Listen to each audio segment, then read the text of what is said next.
Welcome to our YouTube channel. साथीहरू, पढाइप्रति serious हुनेलाई भिडियो अन्तसम्म हेर्नुमा तपाईँले अवश्य नै सफलता पाउनुहुन्छ र तपाईँले नै महत्त्वपूर्ण काम लाग्ने ज्ञान सामग्री लिएर हामी समेटेर उपस्थित भएका छौँ। प्रश्न नम्बर हाम्रो पहिलो रहेको छ, नजिर भनेको के हो?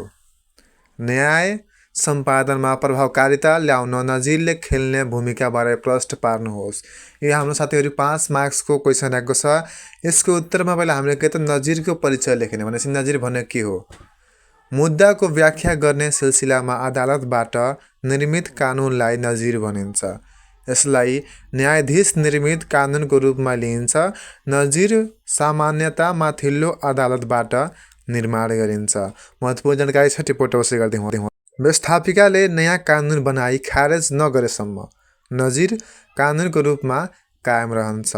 कमन ल सिस्टममा नजिरलाई महत्त्वपूर्ण कानुनको स्रोतको रूपमा लिइन्छ। अब रहेको छ, न्याय सम्पादनमा प्रभावकारिता ल्याउन नजिरले खेल्ने भूमिका। न्याय सम्पादनमा प्रभावकारिता ल्याउन नजिरले खेल्ने भूमिकालाई दाहिने बमोजिम उल्लेख गर्न सकिन्छ अथवा निम्न अनुसार रहेका छन्। पहिलो रहेको छ हाम्रो, समय अनुकूल कानुन प्राप्त गर्न सक्ने, शीघ्र फैसला गर्न सक्ने, अस्पष्ट कानुनलाई परिमार्जन गर्न सकिने, न्यायाधीशबाट हुन सक्ने त्रुटि रोक्न सक्ने, निष्पक्ष न्याय प्रदान गर्न सकिने। अतः नजिर अदालतबाट निर्मित कानुन हो। यसले न्याय प्रणालीलाई प्रभावकारी बनाउन सहयोग पुर्याउँदछ। अर्को प्रश्न रहेको छ हाम्रो नमुनाको रूपमा, वारेस हुने व्यक्तिका योग्यता उल्लेख गर्दै वारेसको हैसियत अन्त्य हुने अवस्थाहरू उल्लेख गर्नुहोस्। यी प्रश्नको उत्तर हाम्रो 10 नम्बर रहेको छ है। यसको उत्तर हामीले यसरी लेख्न सक्छौँ, वारेसका योग्यता देहाका बमोजिम रहेका छन् है। पहिलो के त कानुन बमोजिम करार गर्न योग, दोस्रो के त फैसला बमोजिम सरकारी बिगो, फैसला कार्यान्वयन गरे बापत अदालतलाई तिर्नुपर्ने कुनै दस्तुर, अदालती शुल्क वा कुनै दण्ड वा जरिवाना तिर्न बाँकी नरहेको। अर्को रहेछ हाम्रो, कृत्य जालसाजी वा भ्रष्टाचार वा नैतिक पतन देखिने कसुरमा सजाय नपाएको। वारेसको हैसियत अन्त्य हुने अवस्था अथवा व्यवस्था है। साधारण वारेसको हैसियत अन्त्य हुने व्यवस्थामा पहिलो रहेको छ हाम्रो, मुद्दाको पक्षले चाहेमा जुनसुकै बखत बदर गरी वारेस नियुक्त गर्न वा निवेदन दिई आफैले मुद्दा सकार गर्न सक्ने व्यवस्था रहेको छ। अधिकृत वारेसको हैसियत अन्त्य हुने अवस्था। अब पहिलो छ हाम्रो, कुनै निश्चित काम, प्रयोजन र समयावधि किटान गरी दिएको अधिकृत वारिस त्यस्तो काम, प्रयोजन वा अवधि समाप्त वा भुक्तान भएमा, अथवा कुनै खास घटना वा अवस्था पुरा भएपछि वा त्यस्तो घटना वा अवस्था अन्त्य भएपछि कायम नरहने गरी दिएको अधिकृत वारिस त्यस्तो अवस्था पुरा भएमा वा नरहेमा। अनि वारिस नियुक्त गर्ने व्यक्तिले राष्ट्रिय स्तरका कुनै 2 दैनिक समाचार पत्रमा सूचना प्रकाशित गरी वारिस बदर गरेमा वा वारिसनामामा बमोजिमको काम पुरा हुनु अघि नै वारिस दिने वा वारिस लिने व्यक्तिको मृत्यु भएमा, अथवा वारिस मार्फत हक हस्तान्तरण वा सट्टापट्टा गर्ने भनिएको सम्पत्ति सम्बन्धित पट्टा गरेमा, वारिसनामा बमोजिमको सम्पत्तिको सम्बन्धमा वारिस नियुक्त गर्ने र वारिस हुने वा निजको एकासगोलको व्यक्ति बीच अदालतमा मुद्दा परेमा, अधिकृत वारिसनामा दिने र लिने व्यक्ति बीच अदालतमा कुनै मुद्दा परेमा, अधिकृत वारिस हुने व्यक्तिले त्यस्तो हैसियतमा काम गर्न अनिच्छा प्रकट गरी वारिस नियुक्त गर्ने व्यक्तिलाई अधिकृत वारिसनामाको सक्कल प्रति सहित लिखित जानकारी दिएमा। प्रश्न नम्बर 2 रहेको छ हाम्रो, म्याद तामेली भनेको के हो? यसको उद्देश्य प्रश्न पार्नुहोस्। यहाँ 5 नम्बर रहेको छ। पहिला हामीले म्याद तामेलीको परिचय बुझौँ। प्राकृतिक न्यायको सिद्धान्त अनुसार मुद्दा दर्ता भएपछि अर्को पक्षलाई पनि सुनवाईको मौका दिनुपर्दछ। मुद्दा परेको बेहोरा खुलाइ सो मुद्दाको सम्बन्धमा आफ्नो भनाइ राख्नका लागि निश्चित अवधिभित्र सबुत प्रमाणसहित अदालतमा उपस्थित हुनु भनी मुद्दा परेको व्यक्ति वा संस्थालाई दिने सूचनालाई म्याद र सूचना बुझाउने प्रक्रियालाई म्याद तामेली भनिन्छ। यस्तो सूचनालाई देवानी मुद्दामा, इतलानामा र फौजदारी मुद्दामा समाहन भनिन्छ। म्याद तामेली सर्वोच्च सुनवाईको सिद्धान्तसँग सम्बन्धित रहेको छ। यसले मुद्दाका पक्षहरूलाई समुचित हुने मौका प्रदान गर्दछ। अब रहेको छ हाम्रो म्याद तामेलीका उद्देश्यहरू। म्याद तामेलीका उद्देश्यलाई यहाँ बमोजिम उल्लेख गर्न सकिन्छ। पहिलो के हुन्छ भन्दाखेरि विपक्षीलाई मुद्दाको बारेमा जानकारी दिन, विपक्षीलाई अदालतमा उपस्थित गराउन, स्वच्छ सुनवाई गर्न, न्याय सम्पादन कार्य प्रभावकारी बनाउन। जानकारी दिने महत्त्वपूर्ण भएको कारणले गर्दा के त टिपोट अवश्य गर्नुहोला र सफलता हासिल गर्न साथीहरू यदि लक्ष्य राख्नुभएको छ भने भिडियो पुरा वाच गर्नुहोला। राम्रो राम्रो ज्ञान हामी तपाईँको लागि समेटेर यहाँ भिडियो मार्फत ल्याएका छौँ। उद्देश्यमै अर्को रहेको छ हाम्रो पीडितलाई न्याय दिन, विधिको शासन कायम गर्न, मानव अधिकारको संरक्षण गर्न, मुद्दाको काम कारवाही अगाडि बढाउन। त यसको हामी निष्कर्ष के लेख्छौँ भन्दाखेरि के बुझ्ने, जारी भएको म्याद सम्बन्धित व्यक्तिलाई बुझाउने कार्य नै म्याद तामेली हो। यसले न्याय सम्पादनलाई प्रभावकारी सहयोग पुर्याउँछ। के गर्न त न्याय सम्पादनलाई प्रभावकारी बनाउन यसले के त म्याद तामेलीले सहयोग पुर्याउँदछ। अब रहेको अर्को प्रश्न हाम्रो, वादी वा कानुन व्यवसायीले म्याद बुझाउने तरिका उल्लेख गर्नुहोस्। यो पनि हाम्रो 5 नम्बरी हो। यसको उत्तर हामीले यसरी लेख्न सक्छौँ, वादी वा कानुन व्यवसायीले म्याद बुझाउने सम्बन्धमा यहाँ बमोजिमको कानुन व्यवस्था गरिएको छ। पहिलो के छ भन्दाखेरि प्रतिवादीलाई वादी आफैले वा निजको कानुन व्यवसायी मार्फत म्याद बुझाउन चाहेमा सो कुरा फिराद पत्रमा उल्लेख गर्नुपर्छ। अनि यसरी वादी आफैले वा निजको कानुन व्यवसायीले म्याद बुझाउन चाहेमा फिराद दर्ता भएकै दिन 2 प्रति म्याद, 1 प्रति फिराद पत्र र प्रमाण कागजको नक्कल निजहरूलाई बुझाउनुपर्छ।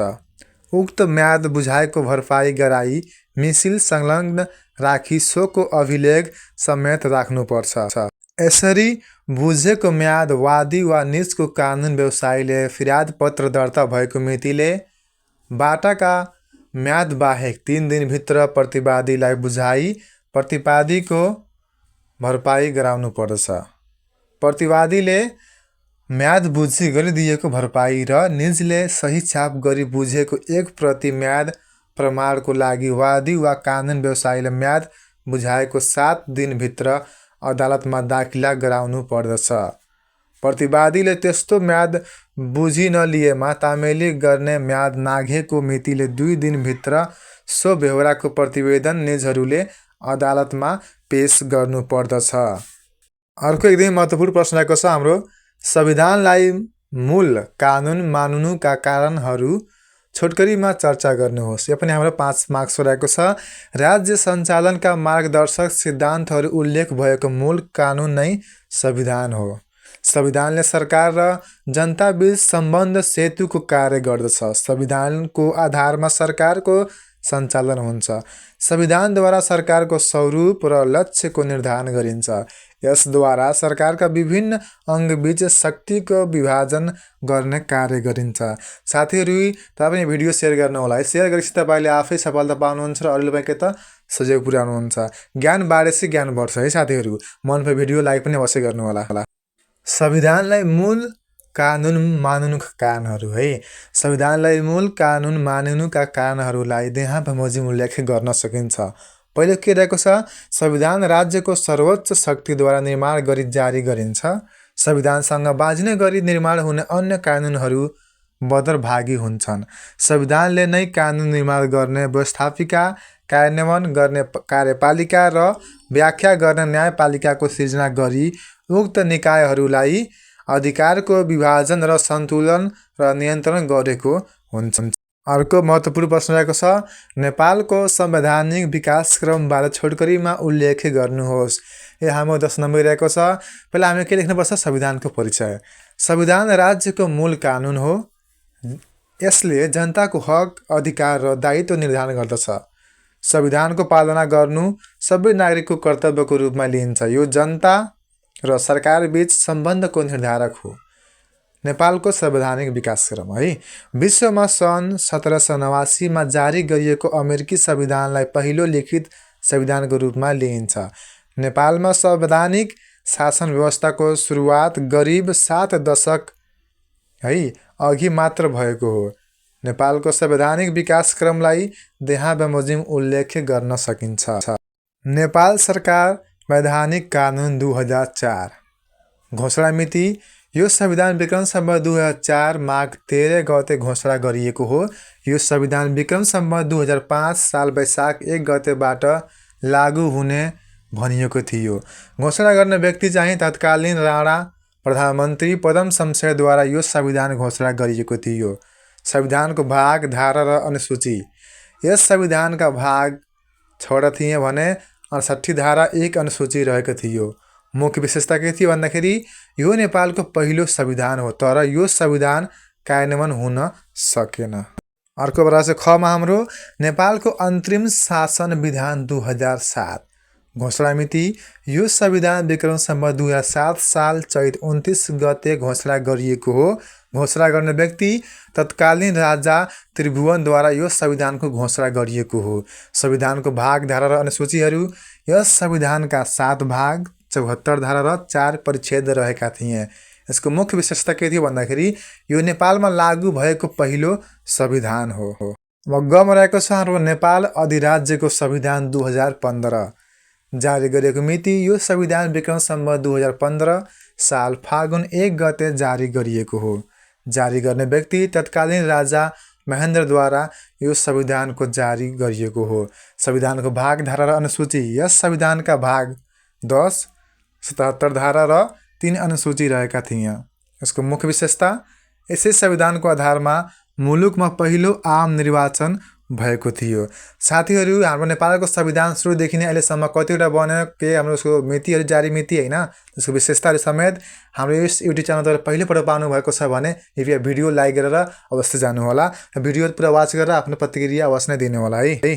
अब रहेको छ हाम्रो घमा नेपालको संविधान 2019 जारी गरिएको मिति यो संविधान विक्रम सम्वत 2019 साल पौष 1 गते जारी गरिएको हो। जारी गर्ने व्यक्ति तत्कालीन राजा महेन्द्रद्वारा यो संविधानको जारी गरिएको थियो भने संविधानको भाग, धारा र अनुसूची।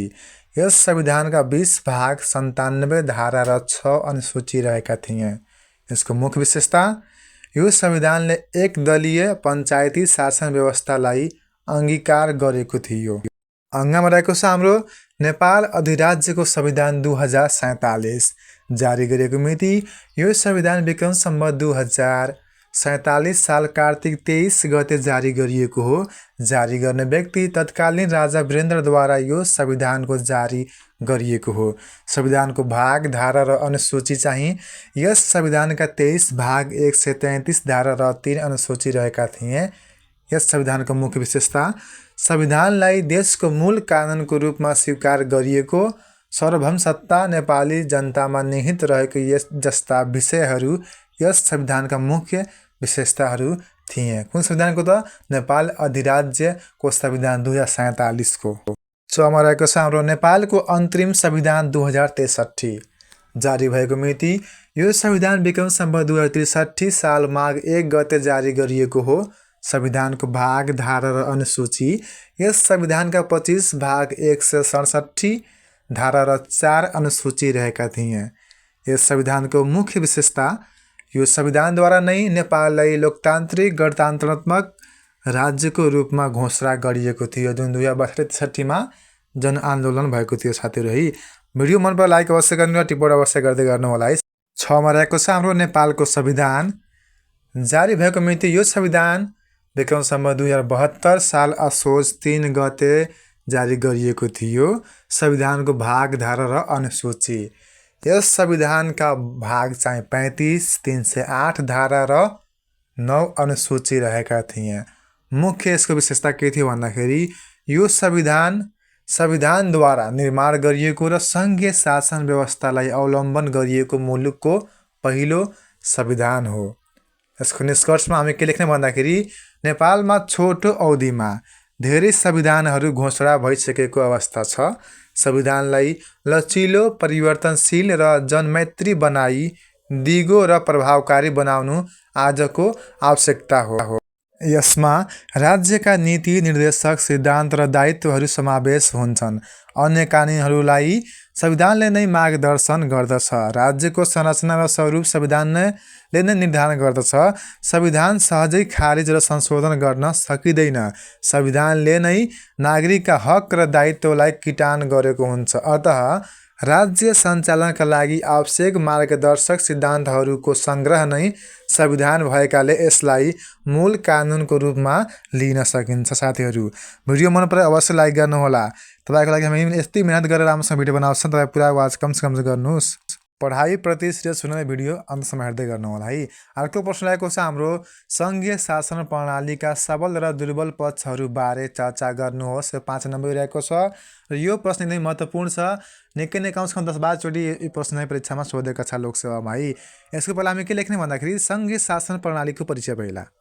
राज्यलाई विभिन्न शासकीय इकाइहरूमा विभाजन गर्दै केन्द्र र अन्य इकाइहरूबीच शक्ति र अधिकारको बाँडफाँड गर्दै शासकीय क्रियाकलाप सञ्चालन गर्ने परिपाटी नै सङ्घीय शासन प्रणाली हो। सङ्घीय शासन प्रणाली भएको मुलुकमा 2 वा सोभन्दा बढी सरकारहरू रहेका हुन्छन्। अब रहेको छ हाम्रो सङ्घीय शासन प्रणालीका सबल पक्षहरू।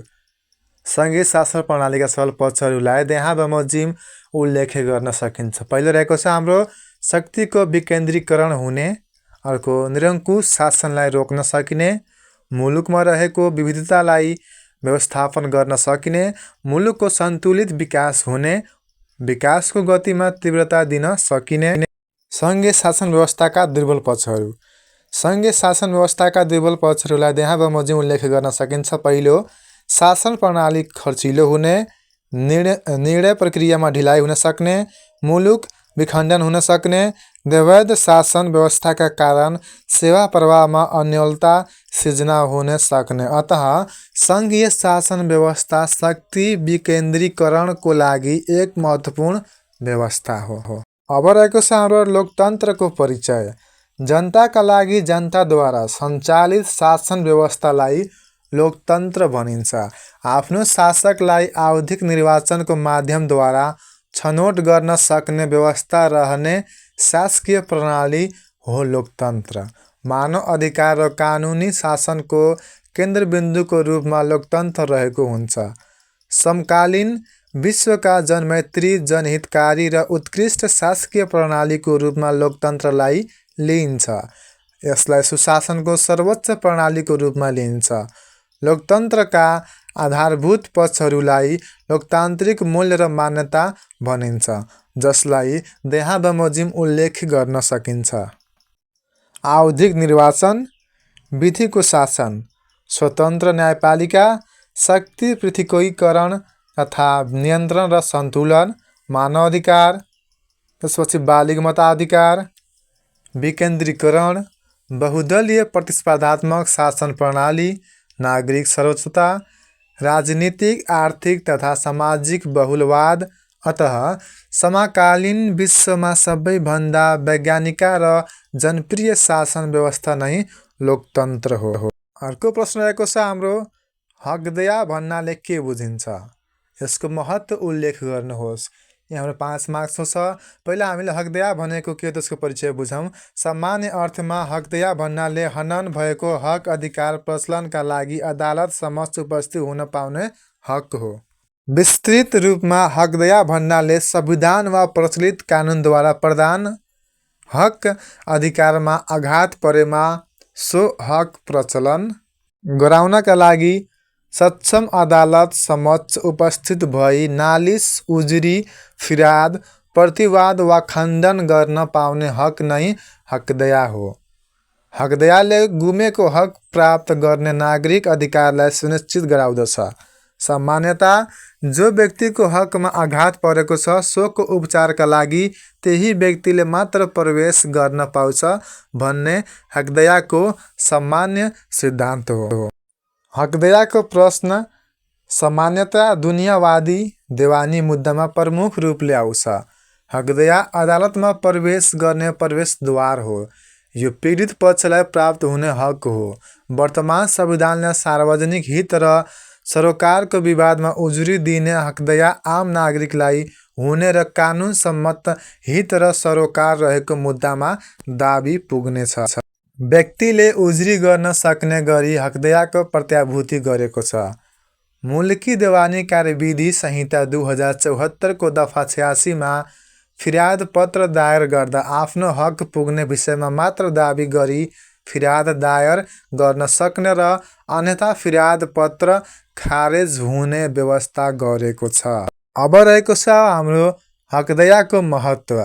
हकदयाको महत्त्वलाई देहात बमोजिम उल्लेख गर्न सकिन्छ। पहिलो रहेको छ अनावश्यक मुद्दाको प्रवाहलाई रोक्न, सार्वजनिक हित रक्षा गर्न, पीडितलाई न्याय र पीडकलाई सजाय गर्नका लागि पीडितको हक संरक्षण गर्न, संविधान र कानुन प्रदत्त हक अधिकारको प्रचलन गराउन, न्यायमा सरोकारवालाहरूको पहुँच स्थापित गर्न। साथै पहिलो युट्युब च्यानल तपाईँ पाउनुहुन्छ क्वेसन अनि एन्सर सहित कि लिखित परीक्षामा हामीले एन्सर कसरी मिलाएर लेख्न सकिन्छ। तपाईँ यदि यही तरिकाले मिलाएर लेख्नुहुन्छ तपाईँ कुनै पनि मार्क्स काट्न सकिँदैन। तपाईँ फुलको फुल मार्क्स पाउन सक्नुहुन्छ र तपाईँ आफ्नो इक्जाममा सफलता पनि हासिल गर्न सक्नुहुन्छ। मेहनत गर्नुहोस्, सफलता अवश्य हासिल गर्नुहुन्छ। बेकारमा त्यतिकै टाइम पास नगर्नुहोस्, मेहनत गर्नुहोस्, पढ्नुहोस्, याद गर्नुहोस्, लिखित परीक्षामा तपाईँ लेख्नुहोस्, नोट बनाउँदै गर्नुहोस् र तपाईँ सफलता अवश्य हासिल गर्नुहुन्छ। न्याय प्रणालीलाई सुव्यवस्थित बनाउन अथवा यसको निष्कर्ष के हुन्छ? हकदया व्यक्तिको हनन भएको हक प्राप्त गर्न अदालतमा जान पाउने अधिकार हो। यसले व्यक्तिको कानुन एवं संविधान प्रदत्त हक अधिकारको संरक्षणमा मद्दत गर्दछ। भिडियो अन्त्यसम्म हेर्नुभएकोमा तपाईँ सम्पूर्णलाई हार्दिक धन्यवाद। र तपाईँ यदि च्यानल सब्सक्राइब गर्नुभएको छैन कृपया च्यानल सब्सक्राइब गरेर बेल आइकन अवश्य थिच्नुहोला। भिडियो मन परे लाइक अवश्य गर्नुहोला। तपाईँको यदि केही जिज्ञासा छ अथवा कुनै प्रश्नमा कुनै टपिकमा भिडियो चाहियो भने तपाईँ कमेन्ट छोड्न सक्नुहुन्छ। अरू साथीभाइमा पनि भिडियो सेयर गर्नुहोला। किन भन्दाखेरि यदि तपाईँ ज्ञान सेयर गर्नुहुन्छ भने ज्ञान बाँडेर ज्ञान बढ्छ है साथीहरू। यो तपाईँ यदि आफ्नो कुरामा अथवा दिमागमा ध्यान दिनुहोला, ज्ञान बाँडेपछि बढ्छ।